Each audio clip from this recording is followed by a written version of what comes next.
Charrière மற்றும் அவரது சகோதரர் ஷாசன். பாரசீக மன்னர் ஷம்சுதீன் முகமது மரணத்திற்கு பிறகு அவருடைய மூத்த மகனான ஷாரியர் பாரசீக மன்னராக அரியணை ஏறினார்.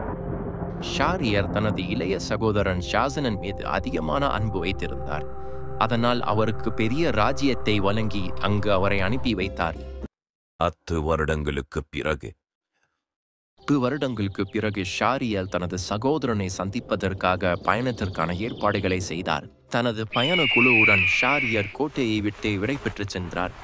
ஆனால் இரவாகிவிட்டதால் பயணத்தை பகலில் தொடரலாம் என்று பயண குழுவினர் ஷாரியருக்கு ஆலோசனை வழங்கினார்கள். இறுதியாக தன் மனைவியை சந்தித்து வர ஷாரியர் கோட்டைக்கு திரும்பினார். ஆனால் அங்கு அவருக்கு ஒரு அதிர்ச்சி காத்திருந்தது. ஒரு அடிமையுடன் தன் மனைவி இருப்பதை கண்ட ஷாரியர் கோபம் அடைந்து இருவரையும் கொலை செய்தார். இதனால் விரக்தி அடைந்த ஷாரியர் தன் அமைச்சரின் உதவியுடன் தினமும் ஒரு கன்னி பெண்ணை திருமணம் முடித்து மறுநாள் பலி கொடுத்து வந்தார். அமைச்சரின் மகள் ஷராஜாத். மன்னர் ஷராரியர் அமைச்சருக்கு 2 மகள்கள். மூத்தவள் ஷராஜாத், இளையவள் துனியாஜாத். இதில் ஷராஜாத் மிகுந்த அறிவாளியாகவும் புத்திசாலியாகவும் இருந்தாள். மன்னர் ஷராரியர் செய்யும் பாவத்திற்கு தன் தந்தையும் துணை போவதை அவள் வெறுத்தாள். தன் தந்தையின் மீது மிகவும் கோபம் அடைந்தாள். மேலும் மன்னர் ஷராரியரை தான் மணக்கப் போவதாக கூறினாள். மன்னர் கொடுக்கும் பலிகளை நான் தடுக்கப் போகிறேன் என்று கூறினாள். அப்போது அமைச்சர் தன் மகளிடம் ஒரு கதை சொன்னார்.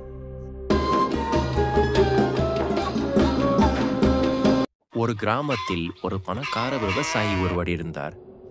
அவருக்கு மிருகங்கள் பேசும் மொழியை கேட்கும் அபூர்வ சக்தியை பெற்றிருந்தார்.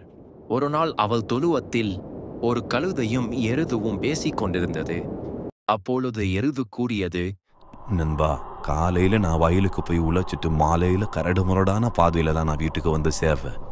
எனக்கு சரியான உணவும் இல்லை, எனக்கு சரியான ஓய்வும் இல்லை. ஆனால் நீ நிம்மதியாக நல்ல உணவை சாப்பிட்டுட்டு நல்லா ஓய்வு எடுத்துற. எனக்கு ஏதாவது ஒரு ஆலோசனை சொல்ல. கழுதை எருதுக்கு ஆலோசனை கூறியது, நாளைக்கு இந்த விவசாயி கொடுக்குற எதையுமே நீ சாப்பிடாத, படுத்தே கடை. உனக்கு உடம்பு முடியலன்னு நினைச்சு இந்த விவசாயி உன்னை தொழுவத்திலேயே வச்சு கட்டி போட்டு போயிடுவாரு. அப்புறம் நீ இங்கே நல்ல உணவை சாப்பிட்டு நீ ஓய்வு எடுத்துக்கலாம். மறுநாள் விவசாயி தொழுவத்திற்கு வந்தார். அங்கு எருது பேசியது போலவே எந்த உணவும் உண்ணாமல் உறங்கிக் கொண்டிருந்தது. விவசாயி தன் வேலையாளை அழைத்து, இன்று ஒரு நாள் எருதுக்கு பதிலாக இந்த கழுதையை அழைத்துச் செல். இந்த கழுதை வயலில் இறங்கி வேலை சரியாக செய்யவில்லை என்றால் சாட்டையில் நன்றாக அடி என்று கூறி அனுப்பி வைத்தார். கழுதை வயலில் சரியாக வேலை செய்யாததால் வேலையாட்களிடம் அதிகமான சாட்டை அடி வாங்கியது. மாலையில் கழுதை தொழுவத்திற்கு திரும்பியது. நண்பா, இன்னைக்கு நான் நல்ல உணவு சாப்பிட்டு நல்லா ஓய்வெடுத்தேன். கழுதை நடந்ததை சிந்தித்தது. நீ நிம்மதியாதான் இருந்திருப்பாரோ. உனக்கு உதவி செய்ய போய் நானா சாட்டையில் அடி வாங்கினேன். இனி யாருக்குமே உதவி செய்யக்கூடாதுப்பா. நீ பெரிய வயலுக்கு போகாம சோம்பேறியா இருந்தனா அப்புறம் உன்னை கறிக்கடைக்கு தான் அனுப்பி விட்டுருவாங்க. நாளையிலிருந்து நீ வயலுக்கு கிளம்பி போயிடு. இதை கேட்ட விவசாயி கழுதையை பார்த்து சிரித்தார். இந்த கழுதையைப் போல் மற்றவர்களுக்கு நீ உதவி செய்ய நினைத்து நீ ஆபத்தில் மாட்டிக்கொள்வாய் என்று நான் பயப்படுகிறேன் என்று அமைச்சர் ஷராஜாத்திடம் கூறினார். ஷராஜாத் மன்னரை மணம் முடிக்கப் போவதாக உறுதியாக நின்றாள். தன் தந்தை அவ்வளவு எடுத்து கூறியும் அவள் கேட்பதாக இல்லை. அமைச்சர் தன் மகளின் விருப்பத்தை மன்னர் ஷராரியரிடம் கூறினார். ஷராரியர் ஏற்றுக்கொண்டார். மன்னர் ஷராரியருக்கும் ஷராஜத்துக்கும் திருமணம் முடிந்தது. அன்று இரவு தன் புத்தி கூர்மையால் ஷராஜாத் போல் திட்டம் தீட்டினாள். இன்று இரவுதான் என் வாழ்நாளில் கடைசி இரவு. நாளை காலை நான் கொல்லப்படுவேன். எனக்கு கடைசியாக ஒரு ஆசை இருக்கிறது. அதை நீங்கள் நிறைவேற்ற முடியுமா என்று ஷராஜாத் மன்னரிடம் கூறினாள். மன்னர் உடனே என்னவென்று சொல் என்று கூறினார். என் தங்கை துனியாஜாத்தை நான் பார்க்கணும் போல் எனக்கு இருக்கிறது.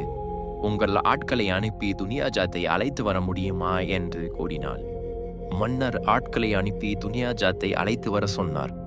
துனியாஜாத் கோட்டைக்கு அழைத்து வரப்பட்டாள். ஷராஜாத் தன் தங்கையிடம் ஏற்கனவே ஒரு திட்டம் தீட்டி வைத்திருந்தாள். நான் இன்றிரவு உன்னை அழைத்து வர சொல்லி மன்னரிடம் கேட்பேன். மன்னர் உன்னை கோட்டைக்கு அழைத்து வந்தால் நீ என்னிடம் நாளை நீ கொல்லப்பட போகிறாய். அதனால் இறுதியாக எனக்கு ஒரு கதை சொல் என்று ஆரம்பம் செய் என்று கூறினாள்.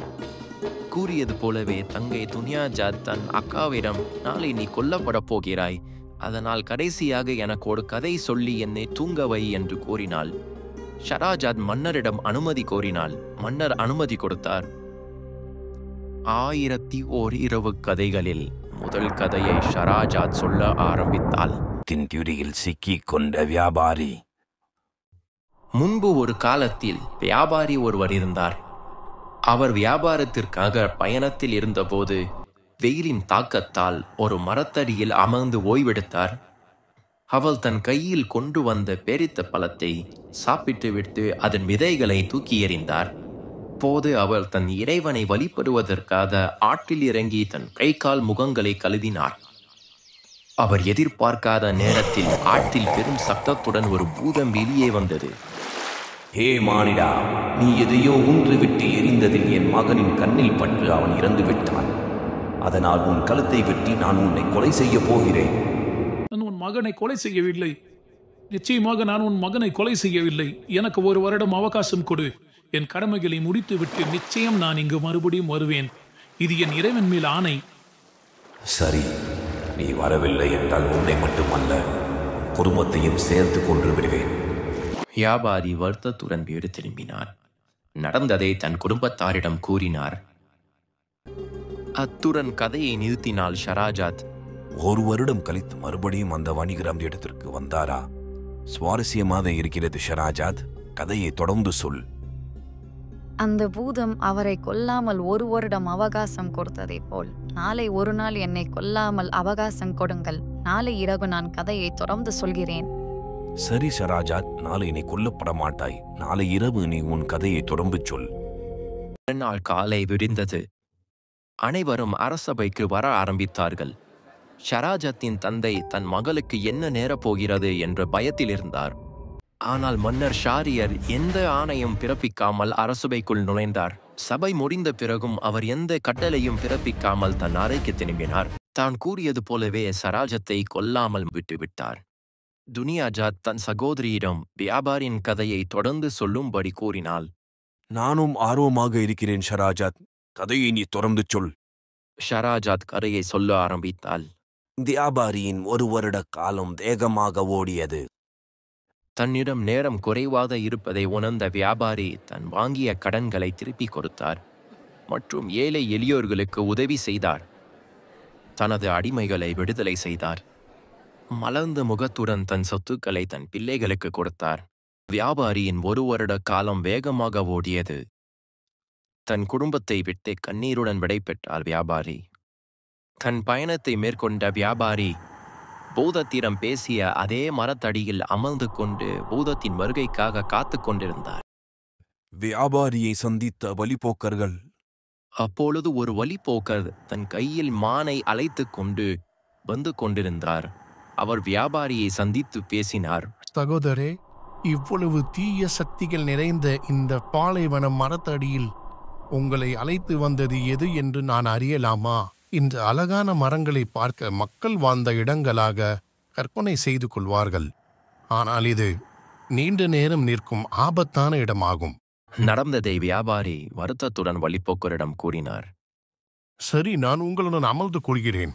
அந்த பூதம் வரும்போது உங்களுக்கு உதவி செய்ய முடியுமா என்று நான் யோசனை செய்கிறேன். சற்று நேரத்தில் 2ஆம் வழிபோக்கர் 2 வேட்டை நாய்களுடன் அந்த இடத்திற்கு வந்து சேர்ந்தார். அவரிடமும் நடந்ததை வியாபாரி கூற மூவரும் பூதத்தின் வருகைக்காக காத்திருந்தனர். 3வது வயதான வழிபோக்கர் ஒருவர் வந்தார். அவர் உங்களுடன் அமர்ந்திருக்கும் இந்த வணிகர் ஏன் இவ்வளவு சோகமாக இருக்கிறார் என்று கேட்டார். அவர்கள் வணிகரின் கதையை கூறினார்கள். இப்பொழுது 4வரும் பூதத்தின் வருகைக்காக காத்திருந்தனர். அப்போது பெரும் சத்தத்துடன் புழுதியை கிளப்பிக் கொண்டு பூதம் வெளியே வந்தது. ஹே மானிடா, உனக்கு கொடுத்த கால அவகாசம் முடிந்து விட்டது. இதோ என் வாளுக்கு நீ இரையாக போகிறாய்.